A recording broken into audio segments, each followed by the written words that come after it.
Jedno ráno v obchode stála zákazníčka pri vchode.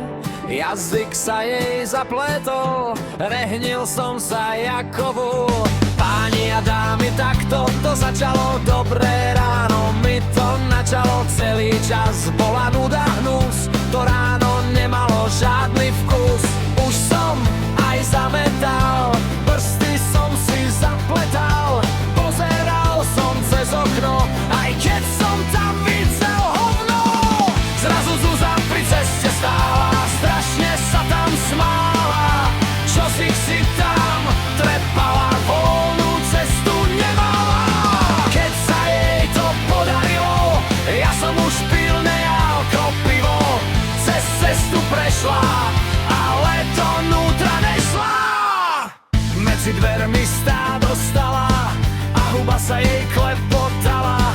Na to sa z nej vyrúcilo niečo, čo ma rozhodžilo. Limošám, šukaj lašám. Pozrel som na nu, čo to chce, čo to na mne blekoce.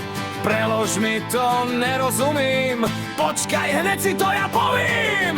Tak toto malo byť, povím to vám. Miloš máš, tokaj salám, no smíchom som odpadol. Takto som ráno